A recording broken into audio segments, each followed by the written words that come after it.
ආගම්පුර පුවත් මාගම සිදුවන සියලු සිදුවීම් එසනින් දැන ගැනීම සඳහා අපව සබ්ස්ක්‍රයිබ් කර බෙල් සලකුණ ඔබන්න. ඔබට සුබ දවසක්. ඉන්දියාවේ 75 වෙනි ජනරජ දිනය සැමරීමේ විශේෂ උත්සවයක් අද දින හම්බන්තොට ඉන්දිය කොන්සල් ජෙනරල් කාර්යාලයේදී පැවැත්වනු ලැබීය. හම්බන්තොට ඉන්දිය කොන්සල් ජෙනරල් කාර්යාලයේ කොන්සල් ජෙනරාල් හර්වින්දල් සිං මහතාගේ ප්‍රධානත්වයෙන් සමරනු ලැබූ මෙම නිදහස් දින උත්සවය සඳහා හම්බන්තොට දිස්ත්‍රික් ලේකම් ප්‍රියන්ත සුමනසේකර මහතා ආරක්ෂක අංශයන්හි ප්‍රධානීන් ඇතුළු රාජ්‍ය නිලධාරීන් ආගමික නායකයින් ඇතුළු බොහෝ දෙනෙක් සහභාගී වී සිටියා. जनगणमन अधिनायक जय हे भारत भाग्य विधाता पंजाब सिंध गुजरात मराठा द्राविड़ उत्कल गंगा विंध्य हिमाचल यमुना गंगा उच्चल जलधि तरंगा तव शुभ नामे जागे तव शुभ आशीष मागे गाहे तव जय गाथा जन गण मंगल दायक जय हे भारत भाग्य विधाता जय हे जय हे जय हे जय जय जय जय हे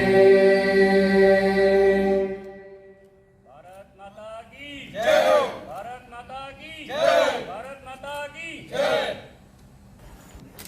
Today we are celebrating 75th anniversary of India's Republic Day. 26 January is a day that is important to every Indian citizen. It marks the day when India became truly independent and embraced democracy. In other words, it celebrates the day on which our constitution came into effect. On 26 January 1950, almost 3 years after attaining independence on 15th August 1947, we became a sovereign, secular, socialist democratic republic.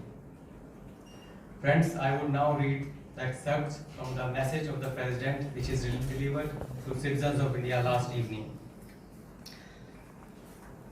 And I quote, message from the President.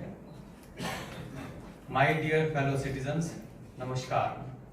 My heartiest greetings to all of you on the eve of 75th Republic Day. My heart is filled with pride when I look back and see how far we have traveled despite adversities. The 75th year of the Republic is truly a historic milestone in the journey of the nation in many ways. Today is the day when we celebrate the commencement of the Constitution. Its preamble begins with the words, "We, the people of India," highlighting the theme of the document. In India, democratic system is much older than the concept of Western democracy. That is the reason why India is called the mother of democracy.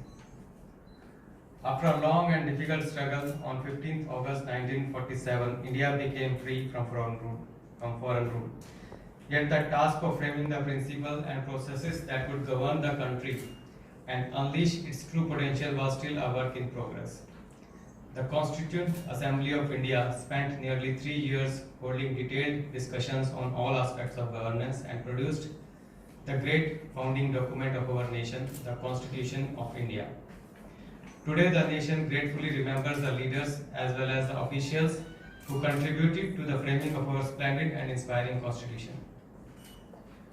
Today, the nation is in the early years of Amrit Kaal, the period leading to the centenary of independence. This is the time of an epochal transformation. We are given a golden opportunity to take the country to new heights. Contribution from every citizen will be crucial to achieve our goals. For this, I will appeal to all my fellow citizens to abide by our fundamental duties enshrined in the Constitution. These duties are essential obligations of every citizen towards making Bharat, India, a developed nation when it completes 100 years of independence. Here I think of Mahatma Gandhi, who had rightly said, "No people have risen who thought only of rights, only those who did so who thought of duties." My dear fellow citizens, our national festivals are momentous occasions when we together look back and look ahead. If we look at the year since the last Republic Day, there is much to be pleased about. The successful organization of the group of G20 in Delhi under India's presidency was an unprecedented achievement. What was all the more noteworthy was the way the people were involved in the G20 events. The ideas and inputs traveled not downwards from the top, but upwards from the bottom. The magnificent event provided lessons for all in making citizens participants in strategic and diplomatic matters that are going to shape their own future. The G20 summit also boosted India's emergence as the voice of the global south. We also progressed further towards the ideal of gender equality when the Parliament passed the historic Women's Reservation Bill. I believe the Nari Shakti Vandan Adhiniyam will prove to be a revolutionary tool of women's empowerment. It will also go a long way in improving the processes of our governance. When more women will be involved in the matters of collective importance, our administrative priorities will be more in tune with the needs of the masses. 2023 was also the year when India went to the moon, becoming the first nation to land on the lunar South Pole region. After Chandrayaan 3, the Indian Space Research Organization rolled out a solar mission as well. Recently, Aditya L1 was successfully put into the HALO orbit. I am happy to add that India's space journey is slated to cross new milestones. Preparations for the Gangayaan mission, our first human space flight program, are proceeding smoothly. We have always been proud of our scientists and technology experts, but now they are aiming far higher than before and delivering too. India's space program is aimed at expanding and deepening the role of science and technology for the benefit of the entire humanity. My dear fellow citizens, India is moving ahead with confidence, which comes from and is also reflected by the robust health of our economy. Our GDP growth rate has remained the highest among major economies in recent years, and we have all the reasons to believe that this extraordinary performance will continue in the year 2024 and beyond. What I find particularly noteworthy is that the same far-sighted planning that fuels the economy has also given a push to the welfare drive to make the development inclusive in every sense of the term. In 2023, our sportspersons have raised India's profile on the international stage. In the Asian Games held last year, we made history with a record-breaking tally of 107 medals, and we won 111 medals in Asian Para Games. We are glad to see that women are making very impressive contribution to our medal tally. Our sports stars have inspired children to take up diverse sports and games, helping them boost their self-confidence. I am sure that our sportspersons who are infused with this new confidence will deliver an improved performance in the upcoming Paris Olympics. Dear friends, in recent times, many conflicts have emerged around the world, and several parts of it have been suffering from violence. When each of the two conflicting sides believes that it is right and the other is wrong, the way out should be found in the light of reason. Unfortunately, instead of reason, fears and prejudices have fueled passions, leading to relentless violence. There have been a series of humanitarian tragedies on a large scale, and we feel aggrieved over the human suffering. In such times, we recall Lord Buddha's words, Nahi veren verani, sammanti kudachanam, averencha sammanti as dhammo sanantane, which means not at any times are enmities appeased through enmity, but they are appeased only through non-enmity. This is the eternal law. From Vardhaman Mahavir and Samrat Ashok to the father of the nation Mahatma Gandhi, India has time and again shown that non-violence is not just an ideal. It is a distinct possibility, and India is a living reality of that.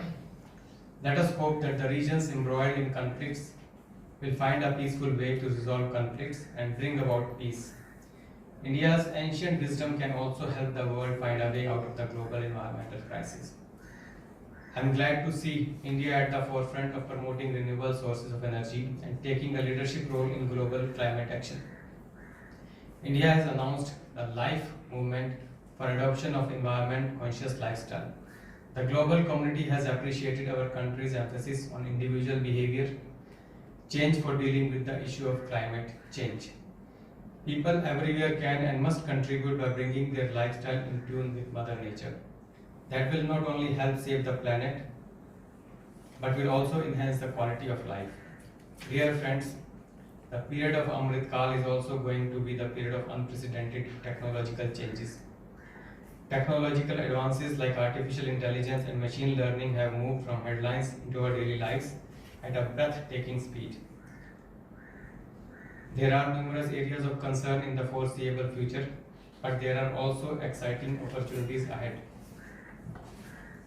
The youth of today are exploring new frontiers. We need to do all that we can to remove hurdles from their path and let them unleash their fullest potential. What they want is equality of opportunity.